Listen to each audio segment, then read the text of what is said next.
नमस्कार। आज हम प्रश्नोत्तर करने वाले हैं झारखंड बोर्ड क्लास 7 हिंदी पाठ 11 है। चैप्टर का नाम है एक पाती बच्चों के नाम। तो आइए प्रश्नोत्तर शुरू करते हैं। अभ्यास से पहला प्रश्न है कि चाचा नेहरू ने यह पत्र कब और किसे लिखा है। तो इस प्रश्न का उत्तर होगा कि चाचा नेहरू ने यह पत्र नवंबर 1958 ईस्वी में देश के बच्चों के नाम लिखा था। अब आते हैं दूसरे प्रश्न की ओर। प्रश्न है, बच्चों से मिलकर चाचा नेहरू क्या क्या बातें करना चाहते थे। तो इस प्रश्न का उत्तर होगा कि चाचा नेहरू बच्चों से फूलों, पेड़ पौधों, चिड़ियों, जानवरों, आसमान, तारे, पर्वत, झरने और हिमनदों की बातें करना चाहते थे। वे बच्चों को प्रकृति की सुंदरता को महसूस करने और खोजी प्रवृत्ति विकसित करने के लिए प्रेरित करना चाहते थे। अब देखिए तीसरा प्रश्न है, इस पत्र के माध्यम से चाचा नेहरू ने बच्चों को क्या क्या करने को कहा है। तो तीसरे प्रश्न का उत्तर होगा कि चाचा नेहरू ने बच्चों को प्रकृति की सुंदरता का आनंद लेने, संसार की चीज़ों को ध्यान से देखने, सुनने और समझने, मित्रता का भाव बनाए रखने और लोगों से भय या घृणा न करने की सीख दी है। देखिए चौथे प्रश्न है, बताइए इस पत्र की कौन सी बात आपको सबसे अच्छी लगी। तो चौथे प्रश्न का उत्तर होगा कि इस पत्र की सबसे अच्छी बात यह है कि चाचा नेहरू ने बच्चों को संसार को खुली आंखों से देखने, प्रकृति के रहस्यों को खोजने और हर जगह मित्र बनाने की प्रेरणा दी है। देखिए पांचवा प्रश्न है कि दुनिया के बच्चों के बारे में नेहरू जी के विचार को लिखिए।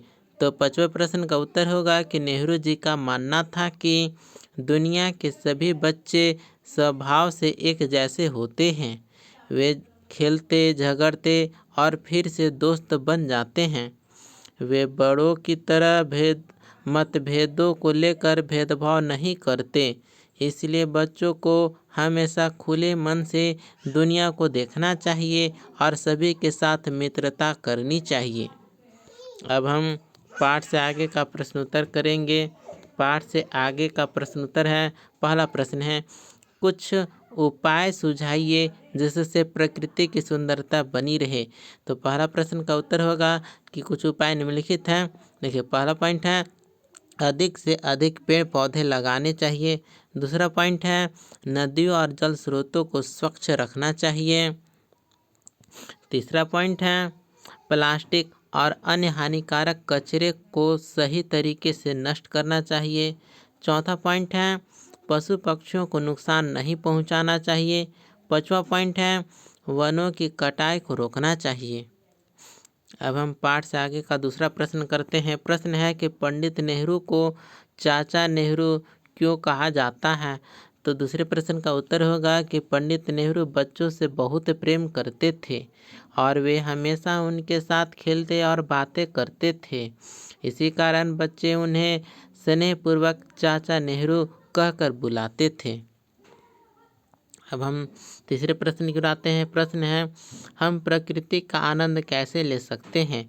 तो तीसरे प्रश्न का उत्तर होगा कि हम प्रकृति का आनंद लेने के लिए फूलों, चिड़ियों, नदियों, पहाड़ों और जंगलों को ध्यान से देख सकते हैं, उनकी सुंदरता को महसूस कर सकते हैं और उनके रहस्यों को समझने की कोशिश कर सकते हैं। देखिए अब आते हैं अनुमान और कल्पना से प्रश्नोत्तर। देखिए पहला प्रश्न है कि अगर हम संसार के हर प्राणियों के साथ मित्रवत व्यवहार करने लगे तो हमें क्या क्या लाभ होगा। तो इस प्रश्न का उत्तर होगा, अगर हम सभी के साथ मित्रवत व्यवहार करेंगे तो दुनिया में शांति और सौहार्द बढ़ेगा। लोग एक दूसरे की मदद करेंगे, आपसी प्रेम बढ़ेगा और समाज की खुशहाली आएगी। देखिए अब दूसरा प्रश्न है कि मैं चाहूँगा कि बच्चे खुद और खुद के लिए खोजे। बताइए चाचा नेहरू ने ऐसा क्यों कहा था? तो दूसरे प्रश्न का उत्तर होगा कि चाचा नेहरू चाहते थे कि बच्चे अपने अनुभवों से सीखें। वे अपनी जिज्ञासा और खोजी प्रवृत्ति से संसार के रहस्यों को समझें और स्वयं ज्ञान प्राप्त करें। देखिए अब तीसरा प्रश्न है कि अगर दुनिया के सभी बच्चों को एक जगह कर दिया जाए तो वे क्या क्या करेंगे? तो तीसरे प्रश्न का उत्तर होगा कि अगर दुनिया के सभी बच्चे एक जगह आ जाए तो वे आपस में खेलेंगे, दोस्ती करेंगे, अपनी अपनी भाषाएं और संस्कृतियां साझा करेंगे और आनंदपूर्वक समय बिताएंगे। इस प्रकार से पाठ 11 एक पाते बच्चों के नाम का प्रश्न उत्तर यहीं पर कंप्लीट होता है। मिलते हैं अगले वीडियो में। धन्यवाद।